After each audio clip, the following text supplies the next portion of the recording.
The German philosopher Karl Jaspers developed the idea of the axial age, a roughly 600-year era in the ancient world before the Common Era, to explain a turning point in global history. It was, he thought, a time of origin and development for major world teachings. The prophets in ancient Israel, Plato in Greece, the Buddha in India, Zoroaster in Persia, Lao Tzu and Confucius in China. While it is hard to place those teachings into any one unified and coherent category, the term religion has come to be applied to many of them.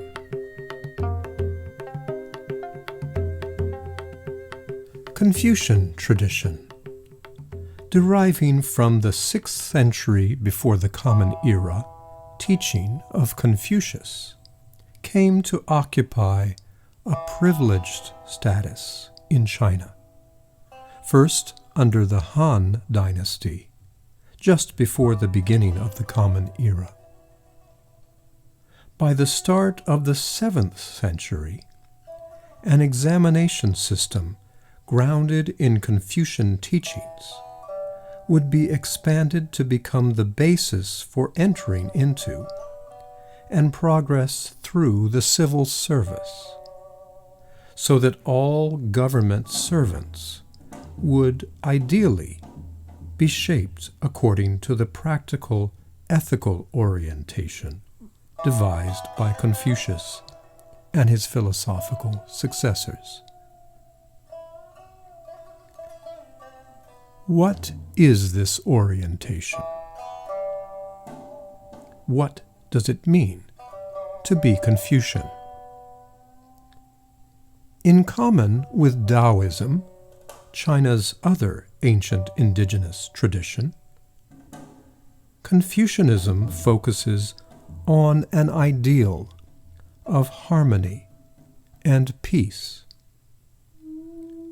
Confucian teachers were concerned for creating harmony, fairness, and benevolence among humans in society and between humans and nature. Cultivation of the self was key, not for the sake of the individual, but for the creation of a moral and peaceful society. The ideal was to attain a noble stature, but not the nobility of blood or inheritance, the nobility of virtue, which would be characterized by a deepening and widening humaneness, respect and compassion for all others. This respect is grounded in a sense of relationality, a social and natural ecology. The individual moves in relation to family, teachers, friends, government, world, and cosmos, with deep connections to and obligations toward each expanding circle around themselves.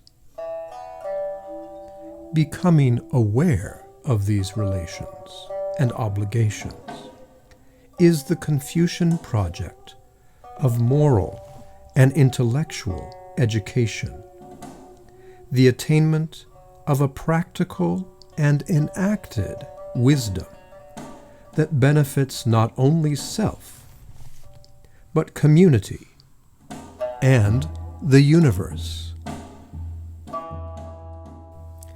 In the 16th century, members of the Society of Jesus made their way with the Portuguese colonial expansion into Asia, to Goa in India, and from there to the newly established Portuguese port and colony in South China, Macau. The Jesuit Alessandro Valignano would oversee the attempts of his society to bring the Christian teaching into territories in East Asia not colonized by Western powers. The Italian Jesuits Michele Ruggieri and Matteo Ricci began their own Chinese adventure with careful study of Chinese language, literature, and culture. First in Macau, and then in China proper.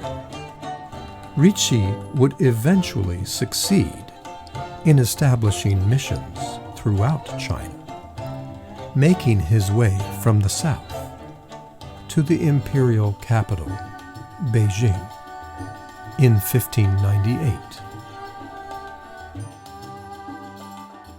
In 1583, when the Jesuits first arrived in the Chinese city of Zhaoqing, they encountered Confucian traditions, as well as other moral and religious traditions. Ricci, who went on to lead the growing Chinese Jesuit mission, determined that Confucian teachings and Christian doctrine were more or less compatible. Not that they were the same,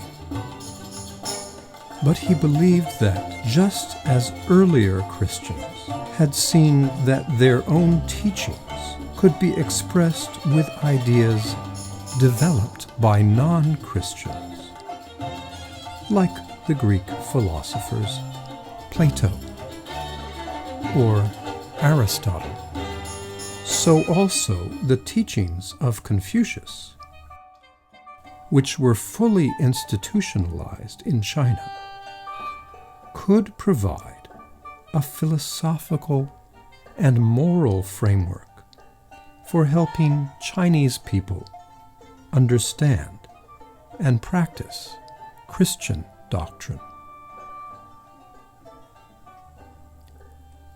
Was Ricci right? This was debated in his time, afterward, and still today. Many of us may begin from the standpoint that one cannot belong to two religions at the same time, that these traditions are like oil and water. They don't mix. Ricci's Chinese friends, who converted to Christian faith, disagreed. For them, Christianity involved a teaching they had not encountered in their upbringing. The notions of a God of creation and a divine and human Savior. But their Christianity did not wrest them out of the practical, moral world their families, teachers, and their culture had reared them in. They continued to be Confucian in their performance of duties, both practical and ritual duties, to their parents and mentors, their ancestors, their government, while at the same time considering themselves to be fully and genuinely Christian.